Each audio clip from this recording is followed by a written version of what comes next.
Gracias, doctor Melchor. Vamos a continuar la sesión, ya siendo más específicos en las aplicaciones en neurología. Vamos a iniciar con la aplicación en lesiones renales. En el Hospital Central Militar tuvimos la preocupación cuando esa tecnología llegó a México de iniciarla y aplicarla porque estamos muy interesados en el aspecto de la mínima invasión. Es algo que estamos manejando y damos dándole prioridad en este momento. ¿Sí? Eso nos llevó a conocer esa técnica, pero antes de aplicarla, bueno, decidimos prepararnos bien y estudiarlo y asignar adecuadamente los casos para su manejo. Algo que ha preocupado mucho a los urólogos y nos está preocupando mucho ya en la actualidad es que sabemos que para cáncer renal el estándar sigue siendo la nefrectomía. ¿Sí? Pero cada vez estamos teniendo a hacer tratamientos menos invasivos. ¿Sí? Cada vez queremos invadir menos al paciente y lograr la curación. Esto nos ha llevado pues, a hacer nefrectomías parciales, pasar a la mínima invasión con la laparoscopía. Hay una opción como la acroablación o la radiofrecuencia, e inclusive ya tenemos protocolos de manejo de lesiones renales malignas o sugestidas de malignidad, en las cuales inclusive las dejamos en vigilancia. ¿Sí? Lo que comentaba el doctor Melchor, la base de la lesión celular que produce la crioablación es el efecto Joule-Thomson, en el cual al momento que el gas expande al salir por un orificio pequeño, produce un enfriamiento. Como lo decía, la lesión directa se produce porque hay cristales de hielo intracelulares y asimismo hay un daño osmótico. ¿Sí? El cambio de gradientes hace que la célula muera. Y aún así, después de dar ciclos, por eso es importante los ciclos de congelamiento, calentamiento, cuando hay el calentamiento también hay lesión celular que se va a producir una lesión microvascular y una trombosis. Entonces eso es importante que lo tengan en consideración, por eso la necesidad de dar 2 ciclos, ciclo de congelamiento y calentamiento con la intención de producir el mayor daño celular y la muerte del tumor. Que nos va a dar como final una necrosis coagulativa y una cicatriz a nivel de donde se encontraba la zona lesionada. Hay varios estudios, ya algo de lo que adolecía mucho la crioablación, aún así esto falta mucho, es el seguimiento de los pacientes. Esto es algo nuevo, algo relativamente que se aplica hace poco tiempo a nivel mundial y tenía la dificultad de que no había un estándar en los procedimientos, no había un estándar en la forma de aplicarla y no había un estándar en el seguimiento de los pacientes. ¿Sí? Esta serie del Dr. Gill de Cleveland, se fijan, él habla apenas de 56 crioablaciones en 32 pacientes. Todos manejó tumores de menos de 4 centímetros exofíticos, ¿sí? Y las indicaciones que poco a poco se han ido ya limitando son en pacientes complejos con riñón solitario, insuficientes renales, sospecha de metástasis renales, la lesión bilateral o alguna otra, yo agregaría aquí alguna otra comorbilidad. Ellos observaron en sus pacientes que la función renal se mantenía sin cambios a las 24 horas, ¿sí? Hay complicaciones, ellos comentan la formación de un hematoma perirenal que le dieron manejo conservador y a los 3 meses ellos observaban que hay una disminución del volumen tumoral y que este factor es importante porque es algo de lo que toman para el seguimiento de estos pacientes. Aquí en las series iniciales, se fijan esta publicación en 2005, que era cuando estaba aplicándose inicialmente, las lesiones eran muy escogidas, los pacientes muy seleccionados y hablaban de tumores que oscilan entre 2 centímetros, 2.5 centímetros máximo de volumen. O sea, prácticamente lesiones incidentales. Yéndonos ya un poquito más hacia adelante, aquí tenemos un estudio publicado en 2010, donde comparan la seguridad de la lesión, de la crioablación en cirugía percutánea, como lo pueden ver aquí, ¿no? Aquí llama muchísimo la atención de este estudio, por eso lo escogí, porque vean el tamaño de las lesiones que estaban manejando, en un promedio de 4.1, pero sí van hasta lesiones de 8.3 centímetros, o sea, lesiones bastante grandes. Ellos hicieron un solo procedimiento por paciente, tuvieron éxito en 107 pacientes, 3 pacientes no pudieron manejarlos con crioablación y 9 pacientes presentaron efectos adversos. Aquí lo importante es que la mayoría de estos pacientes fueron pacientes con tumores grandes, mayor de 7 centímetros, y que el factor predominante fue que no podían lograr un control adecuado de la lesión, ni podían asegurar una necrosis por el volumen tumoral. En su seguimiento, que es corto, a 15 meses, ellos no encuentran una evidencia de recurrencia en los pacientes manejados. ¿Sí? Este otro estudio donde compara la radiofrecuencia, también técnica de mínima invasión utilizada en manejo de tumores renales, comparando con crioterapia. En general, lo que ellos concluyen es que la crioablación es más frecuentemente efectuada por la laparoscopía, esto por los urólogos. Cuando se hace percutánea, habitualmente lo hacen radiólogos, ¿sí? Y la radiofrecuencia es casi totalmente percutánea, ¿sí?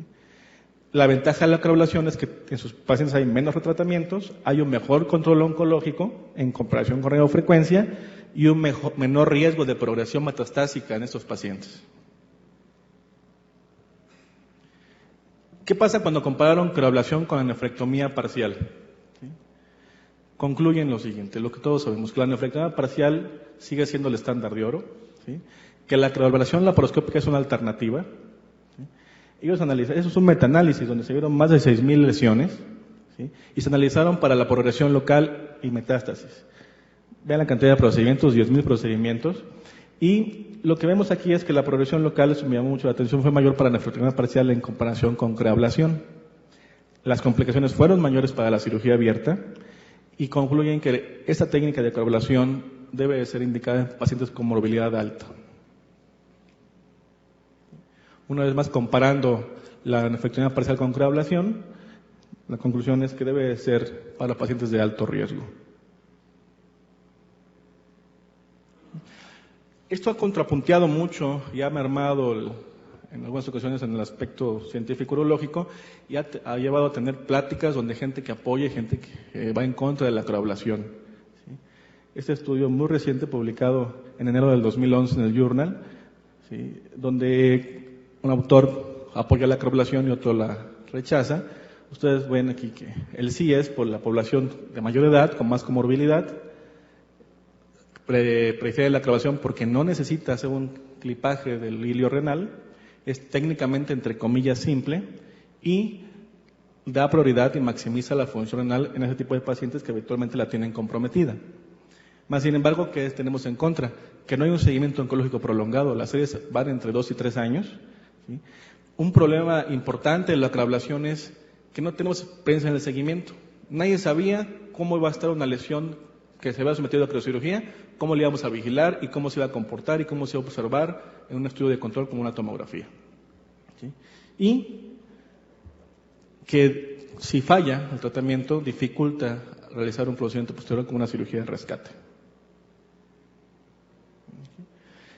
Ya siendo precisos en las guías, por ejemplo, europeas, observamos que está considerado, que se considera un abordaje de mínima invasión, que disminuye la morbilidad, es una opción en pacientes de alto riesgo quirúrgico y las indicaciones son lesiones pequeñas, incidentales, corticales o exofíticas, pacientes con predisposición genética como von Hippel-Lindau y en tumores bilaterales, monorrenos o lo que comenté previamente, pacientes con edad avanzada, contraindicándose en pacientes infectados sépticos o con trastornos de la coagulación. Ahora, ¿qué es lo que hacemos nosotros? ¿Cómo elegimos a los pacientes? Aquí somos muy estrictos al momento de seleccionarlos, con la intención de tener el mayor éxito posible, ¿sí? Tomamos lesiones menores de 4 centímetros, exofíticas que no aborquen el hilio.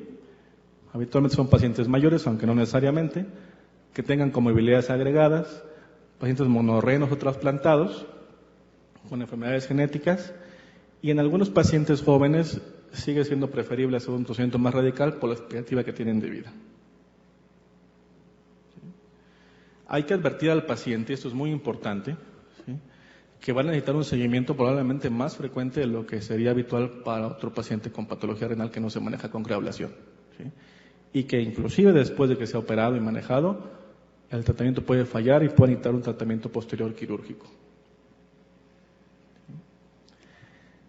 Nosotros hacemos un abordaje de los pacientes, laparoscópico habitualmente, transperitoneal, esto porque nos facilita, nos da mayor área de trabajo, ¿sí?, y nosotros no lo hemos hecho, aunque está diciendo que el abordaje retroperitoneal puede ser en tumores de polo superior. Siempre estamos prefiriendo el abordaje transperitoneal. ¿Okay? Esta es la posición en la que colocamos al paciente, como una nefrectomía tradicional, ya sea abierta laparoscópica. ¿Okay? Y colocamos 3 puertos para manejarlos con la zona propia laparoscópica.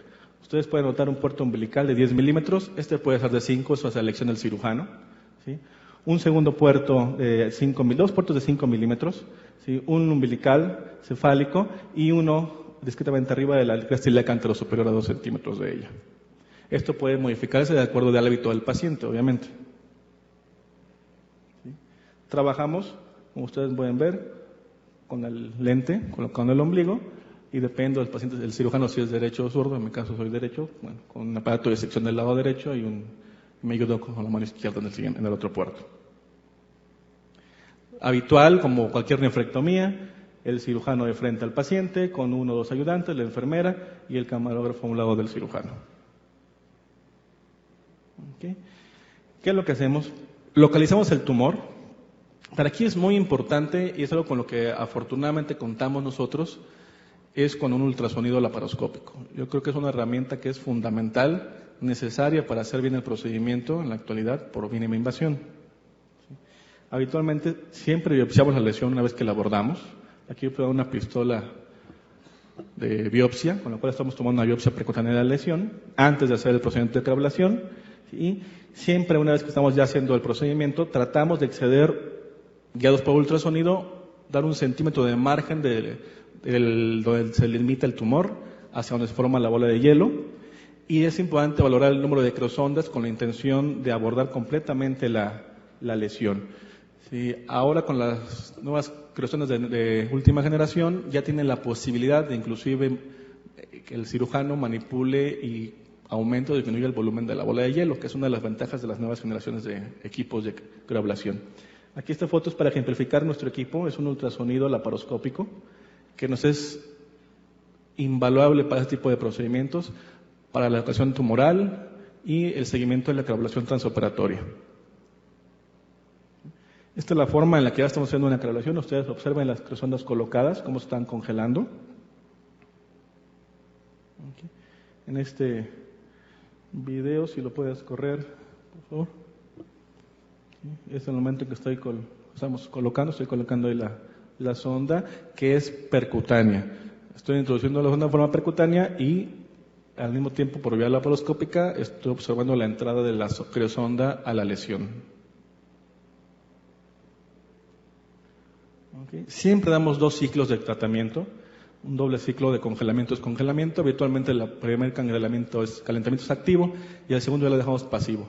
Eso tratando de lograr la máxima lesión tumoral. Es el equipo con el cual hacemos la crioablación, y aquí en esta pantalla lo que ustedes van monitorizando con ayuda de otro ayudante, ¿sí? Son los ciclos de congelamiento y calentamiento del tumor. Que habitualmente damos ciclos de 10 minutos de calentamiento. Una vez que se retiran las criosondas, dependiendo del paciente, pero como casi siempre son pacientes de alto riesgo con comorbilidades, aplicamos siempre geles hemostáticos y antes de febrino, donde entran las criosondas. Y les damos al paciente un reposo relativo de 2 semanas. En general los egresamos a las 24 horas. Aquí en los casos clínicos, estos son algunos casos que seleccioné para presentárselos, son algunos pacientes que ya hemos manejado. ¿Sí? Es un paciente de 74 años de edad, que él tenía la característica de tener un tumor renal y ser antecedente de ser alcohólico con una hepatopatía ya avanzada, lo cual nos complicaba mucho el abordaje tradicional del paciente. Fue por el cual lo decidimos manejar con crioablación. Aquí están viendo el abordaje del riñón, estamos disecando, bajando el peritoneo para poder ingresar al riñoncito, y esto vemos cómo está entrando ya la criosonda. Este es el ultrasonido, vean cómo está dando la criosonda, y aquí es como yo me oriento para colocar la criosonda dentro del tumor. Y vean, esta imagen es invaluable, o sea, esto les ayuda, les facilita enormemente el procedimiento. Ver cómo ustedes en tiempo real, cómo entra la sonda en el tumor. ¿Sí? Aquí la estoy dirigiendo, el ultrasonido tiene la facilidad de que puede cambiar de posición, hacer cortes longitudinales o axiales, y ven cómo entra la criosonda dentro de la lesión renal. ¿Sí? Está entrando el segundo equipo, y aquí iniciamos la congelación. Esta imagen es importantísima, es como ustedes van a ir siguiendo, ¿sí?, el avance de la crioablación. La bola de hielo la ven como una zona hipoecogénica, y es lo que les permite a ustedes darles los márgenes adecuados de cuando menos de 1 centímetro del volumen del tumoral. Una vez que se congela, hace el doble ciclo de congelamiento, aplicamos aquí un sellante de fibrina porque era hepatópata el paciente, ¿sí? Como queda colocado el sellante, y bueno, un drenaje cerrado cualquiera para vigilar al paciente por el riesgo de sangrado al ser hepatópata.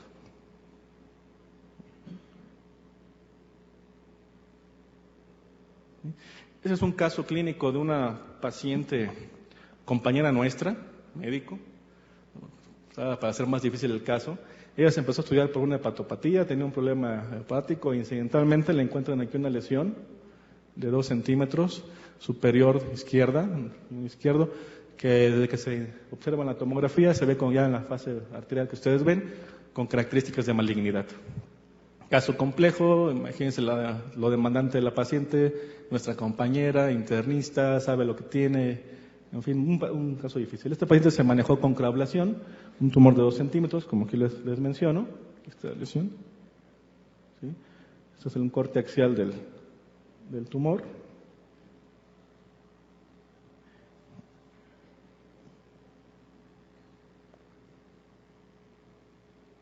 Ya no avanzó el... Ok. Y aquí esta imagen me las quiero presentar porque es importante. Es lo difícil del seguimiento en ocasiones. Ven ustedes cómo la lesión, a los 18 meses de seguimiento de esta paciente, cambió. ¿Sí? Aquí un factor importantísimo para saber si hubo éxito o no en la coagulación es la disminución del volumen en comparación con la lesión previa. Y está escrito que en las lesiones tumorales, el reporte patológico fue un cáncer renal de células claras, Fuhrman 3, ¿sí? Está escrito que debe de no existir, o sea, no debe de haber un halo, ¿sí? Al que rodee esa lesión y que nos haga suponer que puede haber una reactivación del crecimiento tumoral. Pero el factor más importante es la disminución del volumen de la lesión. Vean cómo cambia el aspecto de la lesión una vez que ya fue manejada con la coagulación en esta fase venosa. ¿Sí? Este otro caso, quiero presentárselos porque es un caso especial. Como todos los casos que les he comentado, he estado hablando sobre cáncer renal, pero esta paciente no tenía un tumor maligno. Esta paciente llegó con un angiomielipoma. Esta paciente inicialmente en 2007, un día que yo andaba paseando sin hacer nada en urgencias, llegó la paciente casi muriéndose por un síndrome de Wunderlich, una lesión, un angiomielipoma izquierdo. Se debe acordar al doctor Torres, porque por ahí la foto que ustedes vieron, donde tenemos las manitas llenas de sangre, es ella. ¿Sí? Y chocada, la abrimos, le quitamos el riñón izquierdo y afortunadamente salvó la vida. Una paciente muy joven, de 33 años de edad. Pero, para nuestra mala fortuna, vean cómo estaba el riñón derecho. ¿Sí? Una lesión, otra lesión y una lesión parailiar. Un caso muy complejo, una paciente monorrena, joven, activa, maestra de aeróbics y con alto riesgo de sangrado porque esta lesión parailiar era de más de 5 centímetros. Esta paciente decimos manejarla justamente con coagulación mixto combinado con una nefrectomía parcial con la intención de preservar al máximo la función renal de la paciente y que pudiese hacer su vida, normal, ¿no? Entonces, en ella hicimos un abordaje abierto, la abrimos y esto es para mostrarles que no está peleado, ni estamos peleados con la cirugía abierta, hay que hacerla como está indicado. ¿Sí? Aquí van a ver el video no estamos abordando el tumor. Aquí está haciendo la nefrectomía parcial del tumor que estaba pariliar.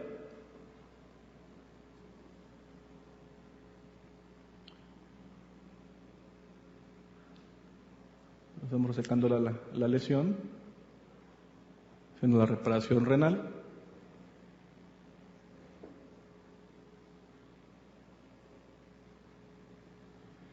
Agregamos un hemostático.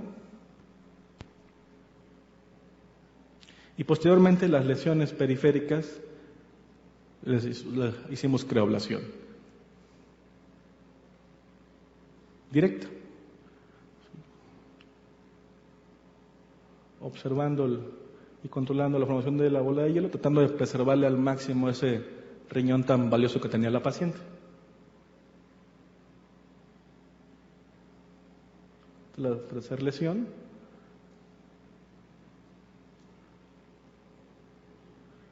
Ese es el aspecto final de cómo quedó el riñoncito. Afortunadamente, esta paciente, ¿sí?, a los 2 años ya de seguimiento, este es su último estudio, que es de noviembre del año pasado. Esta es su unidad renal, sin evidencia de una recurrencia del angiomielipoma, y lo más importante, con una creatinina de 0.9 miligramos por decilitro, una función renal normal. Ya sigue dando sus clases de aeróbics a la paciente. Hay complicaciones, como en cualquier otra, las hemos tenido. La última fue un paciente muy delicado, monorreno, que le hemos hecho una nefrectomía radical hace 5 años. Hace 2 le hicimos una cirugía parcial y tuvo una nueva recurrencia del polo superior del riñón izquierdo, del cual en el posoperatorio tuvo un sangrado tubo digestivo. Sangró el paciente, falleció inclusive por el sangrado tubo digestivo y bueno, es a consecuencia de la coagulación también. Pero puede haber complicaciones como en cualquier otro procedimiento quirúrgico, que pueden ir de deterioración renal, una hemorragia después de retirar las sondas, si está del lado derecho la laceración hepática, una lesión de páncreas, estenosis, si sacamos mucho las creaciones al urétero, a la unión uretropiélica, y hay que tener mucho cuidado. Estos pacientes habitualmente tienen procedimientos previos y hay que tener muchísimo cuidado de exponer adecuadamente la lesión para evitar una lesión intestinal que se puede acarrear secundaria a una lesión, y nunca va a estar de más todas las seguridades que puedan tomar, todas las precauciones para evitar una complicación y no estar así como pintura de Edvard Munch, ¿no?, con el grito y la angustia de tener una complicación posterior a una cirugía. Hay 4 aspectos fundamentales en el seguimiento de estos pacientes que ustedes deben de considerar cuando hagan la crioablación. 1, deben observar que hay una disminución del volumen tumoral, de la lesión que ustedes manejaron. Observar también y verificar que en su tomografía no hay un reforzamiento o un halo, como les comenté, alrededor de la cicatriz que queda después de que está el paciente manejado. Buscar intencionadamente, identificarlos, si hay ganglios, en este caso retroperitoneales, y si hay duda, no tengan el más mínimo empacho en hacer una biopsia, si tienen duda después de haber analizado los otros 3 factores, mientras más le haga al paciente, es lo mejor. Y obviamente una vez que al paciente ustedes le comentaban y le dijeron, bueno, pues que puede ocurrir esto, ¿no?, que pueden necesitar manejos posteriores o cirugías posteriores. ¿Sí? Las conclusiones es que la nefrectomía sigue siendo el estándar de oro para el manejo del cáncer renal. La crioablación es una alternativa que probablemente ya llegó para quedarse en pacientes seleccionados con criterios muy estrictos. ¿Sí? Hay que seguir siempre las indicaciones muy precisas para no tener complicaciones después de manejo de los pacientes. Y lo más importante, que hay que valorar que la vigilancia de estos pacientes y el seguimiento debe de ser mayor a lo habitual en un paciente con sospecha de un cáncer renal. Muchas gracias.